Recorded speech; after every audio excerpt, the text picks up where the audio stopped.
माननीय सदस्यगण, माननीय अध्यक्ष,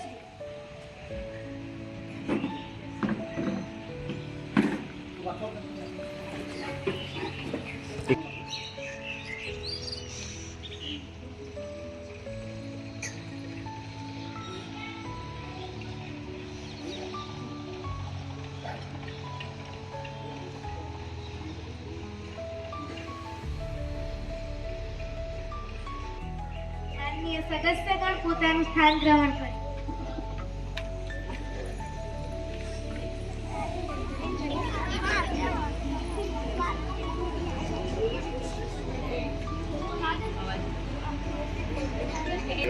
નમસ્કાર. કાર્યવાહી શરૂ કરવામાં આવે. સૌપ્રથમ નવા સભ્યને શપથ ગ્રહણ કરવામાં આવે. માનનીય પ્રજ્ઞાબાને શપથ ગ્રહણ કરવા અહીંયા આમંત્રિત કરું છું. માનનીય અધ્યક્ષ શ્રી, હું પ્રજ્ઞાબા અરવિંદજી ચૌહાણ ઈશ્વરના નામે શપથ લઉં છું કે ભારતના બંધારણ કાયદા કાનૂનને માન આપીશ. તે પ્રમાણે હું જે બેઠકમાંથી આવું છું તે બેઠકને વફાદારી હું મારી ફરજ નિષ્ઠાપૂર્વક બજાવીશ. માનનીય અધ્યક્ષ શ્રી, હું આપણા માધ્યમથી એક પ્રશ્ન પૂછવા માંગુ છું કે શાળાઓમાં અત્યારે ઓરડાઓની અછત છે, શિક્ષકો પૂરા નથી. સરકાર ક્યારે શિક્ષકોની ભરતી કરશે? આ માટે સરકાર શું પગલાં લઈ રહી છે? માનનીય શિક્ષણ મંત્રી શ્રી ઉર્જાબેન પટેલ, વિરોધ પક્ષની વાત એકદમ સાચી વ્યાજબી છે. અમારી સરકાર ટૂંક સમયમાં 26,000 શિક્ષકોની ભરતી કરવામાં આવશે. શાળાઓમાં ખૂટતા 6,200 ઓરડા ખોલી ઘટ પૂરી કરવામાં આવશે. નમો વિદ્યાલય પણ સગવડ પૂરી પાડવામાં આવશે. વિવિધ બેઠકોમાં સાયન્સની મંજૂરી પણ આપવામાં આવી છે. કોઈ પણ બાળક શિક્ષણથી વંચિત નહીં રહે તેની ખાતરી આપું છું. પૂછવા માંગુ છું કે અમારા વિસ્તારમાં ઠેર ઠેર માંદગી અને રોગચાળો વધી રહ્યો છે.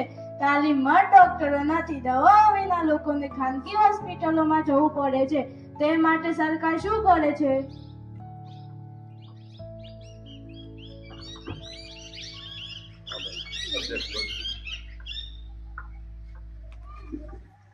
આરોગ્ય મંત્રી શ્રી રિયાબા ચૌહાણ, અધ્યક્ષ, અત્યારે અમારી સરકારે રોગચાળા બેકાબૂમાં લઈ લીધા છે. ગરીબોને જનઔષધિ મારફતે દરેક દવા પૂરી પાડવા 2072 કરોડની દવાઓ લેવામાં આવી છે. સ્વાસ્થ્ય સગટે તેવા પગલાં સરકાર લઈ રહી છે. માનનીય અધ્યક્ષ મહોદય, માંદગી અને રોગચાળો કુદરતી રીતે આવે છે. રોગચાળાને કાબૂમાં લેવા માટે દરેક તાલુકા મથકે સરળતાથી ગામડામાં દવા પહોંચે એ માટે જન ઔષધિ મારફતે દરેકનું આરોગ્ય સચવાય એ માટે 2072 કરોડની દવાઓ ખરીદવામાં આવી. અમારી સરકાર સર્વજન હિતાય અને સંતુ નિરામયવાળી અમારી સરકાર છે. રાજ્ય દરેકનું આરોગ્ય જળવાય એ માટે 500 PHC નવા કેન્દ્રો ખોલવામાં આવ્યા છે અને તાલીમબદ્ધ આ કેન્દ્રોમાં ડોક્ટરની વ્યવસ્થા કરવામાં આવી છે.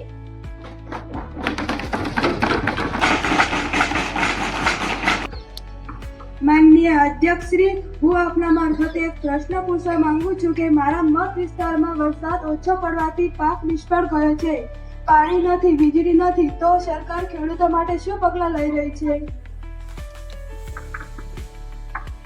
કૃષિ મંત્રી શ્રી, માનનીય અધ્યક્ષ શ્રી, સૂર્યોદય યોજના દ્વારા પાક નિષ્ફળ ગયો હોય તેવા વિસ્તારોમાં દેવું માફ કરી દેવામાં આવ્યું છે. ખેડૂતોને લોન આપવામાં આવી રહી છે. સસ્તા દરે બિયારણ, જંતુનાશક દવાઓ આપવામાં આવી રહી છે. 24 કલાક વીજળી મળી રહે તેવી સરકાર તરફથી સેવા પૂરી પાડવામાં આવી રહી છે. સુજલામ સુફલામ યોજના દ્વારા જળ સિંચાઈ પૂરી પાડવામાં આવી રહી છે. માનનીય અધ્યક્ષ શ્રી, અમારી સરકારે સૂર્યોદય યોજના હેઠળ દેવું માફ કરી દેવામાં આવ્યું છે. જે વિસ્તારમાં પાક નિષ્ફળ ગયો, જે પ્રમાણે પાક નુકસાન થયું છે એ તમામ ખેડૂતોને વળતર આપવામાં આવશે. ખેડૂતોને સસ્તા દરે લોન આપવામાં આવે છે. સસ્તા દરે દવા બિયારણ આપવામાં આવ્યું છે. જ્યોતિગ્રામ યોજના હેઠળ આપણા 24 કલાક વીજળી પૂરી પાડવામાં આવી છે. સુજલામ સુફલામ યોજના સમગ્ર સૌરાષ્ટ્ર પંથકમાં આ યોજનાનો લાભ મળે છે. ગુજરાત રાજ્યના તમામ ખેડૂતોને લોન લાભ મળે, કોઈ ખેડૂત વંચિત ન રહી જાય. માનનીય અધ્યક્ષ શ્રી, મતના માધ્યમથી જણાવું કે ખેડૂતોને 2000 ખેડૂત દીઠ સહાય આપવામાં આવી છે. હું આપને મારફતે પ્રશ્ન પૂછવા માંગુ છું કે રમતગમત ક્ષેત્ર કોઈ યોજના 2026 થી ચાલુ કરે છે? કેમ ગ્રામીણ ક્ષેત્ર રમતગમતની કોઈ યોજનાઓ હોય તો જણાવો. રમતગમત મંત્રી શ્રી આયુષ પટેલ. માનનીય અધ્યક્ષ મહોદય, અત્યારે નમો સ્ટેડિયમ તૈયાર થઈ ગયું છે. ખેલાડીઓને તૈયાર કરી સ્વનિર્ભર બનાવવા સરકારના સારા પ્રયત્નો ચાલુ છે. આંતરરાષ્ટ્રીય અને રાષ્ટ્રીય ખેલાડીઓને તૈયાર કરી તેમને તાલીમ પૂરી પાડી રહ્યા છે.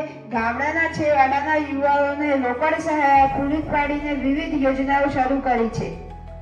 અધ્યક્ષશ્રી, હું આપના મારફતે પ્રશ્ન પૂછવા માંગુ છું કે રોજગાર કૌશલ્ય માટે કોઈ નવી યોજના હોય તો જણાવો. માનનીય મુખ્યમંત્રી શ્રી કામ્યાબેન પટેલ.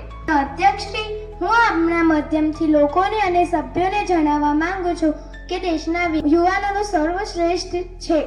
દેશના યુવાનોના રમતગમત અને કૌશલ્ય માટે સરકારે અનેક યોજનાઓ શરૂ કરી છે. યુવાનોના વિવિધ પ્રવૃત્તિઓ મારફત તેમનો વિકાસ થાય એ માટે જુદા જુદા એવોર્ડ દ્વારા 95 લાખ જેટલી ધનરાશિ એવોર્ડ અર્પણ કરવામાં આવી છે. નમો ગુજરાત કૌશલ્ય રોજગારી મારફત 272 કરોડ રૂપિયા ફાળવવામાં આવ્યા છે. ટેકનિક કોલેજો મારફત શિક્ષક વધે તે માટે પગલાં ભરવામાં આવ્યા છે. શ્રમ રોજગાર યોજનાઓ શરૂ કરવામાં આવી રહી છે. પાકા રસ્તાઓ અને વીજળી પૂરી પાડવામાં આવી રહી છે. સુકન્યા મારફત 32 કરોડ રૂપિયા ફાળવવામાં આવ્યા છે.